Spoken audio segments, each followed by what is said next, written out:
Supermarkets will be ordered to cut up to 100 calories from the average shopping basket under a new nanny state drive to tackle obesity. This comes at the same time as we're being told you can get a fat jab at the pharmacy. What's going on? Emma, very good morning to you. Morning. Morning, Mike. I mean, you can't look for the numbers of people wanting to tell you how you should be living your life. I don't know where you are on this, but, I mean, how are they going to do this in a supermarket? It's all completely incoherent. First up, I applaud the fact that Wes Streeting is finally talking about obesity. The focus on obesity is really, really important, right? Yeah. The NHS strategy, which apparently the 10-year strategy, which is going to be unveiled, I think, this week.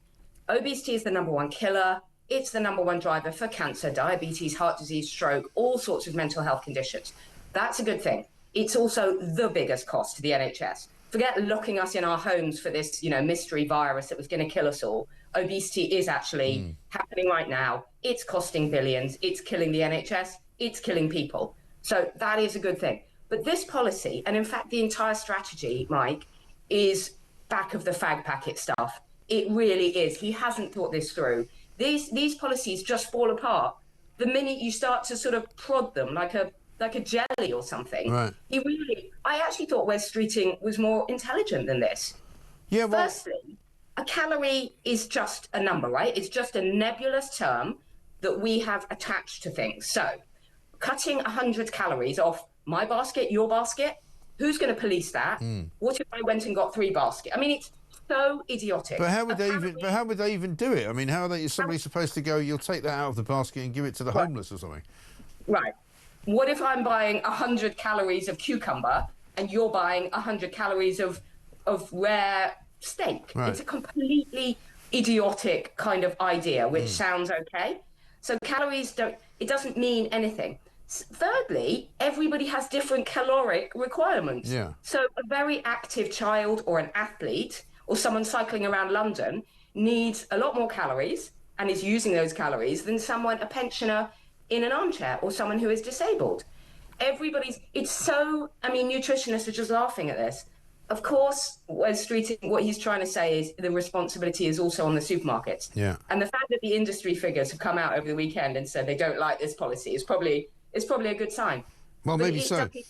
But, the thing with, as others have pointed out, it's all very well telling people to eat fewer biscuits and crisps and bread and all the rest of it, but they can just walk around the corner and get themselves a kebab out of the local fast food joint. Well, of course they can. And as you say, I mean, who's going to police it? And also, who had the power? I mean, I don't know why they had the power to lock me in my own home, but who has the power to start policing our basket? Yeah. What if you've got 2 baskets? What if you've got a trolley? What if you've got 5 children and I've got 1? I know. Well, I mean, it's completely crazy. And also, Mike, as you say, eat less, move more. We all know eat fewer biscuits, do more running around the park. Well, for starters, most of our towns and cities are no longer safe. Secondly, there's no outdoor space that's pleasant for people to be healthy in anyway.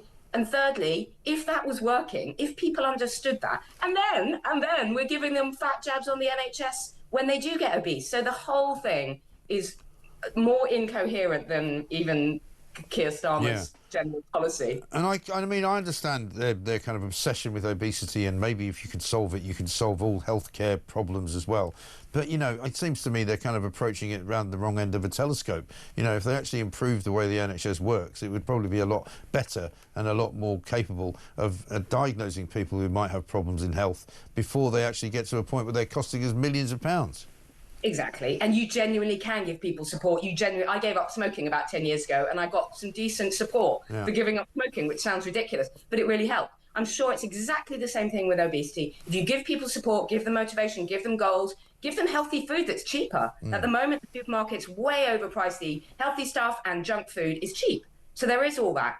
But this, at the moment, this is not going to be the silver bullet. And, I don't know if Wes Streeting, he seems to be on manoeuvres at the moment, Mike. What do you think? Well, he does. I thought he was disgraceful yesterday when he was asked about what happened at Glastonbury, and he said that the Israeli embassy should put their own house in order before he started to talk about anything else. I just thought I couldn't quite believe what I was hearing from a Minister of State in this government.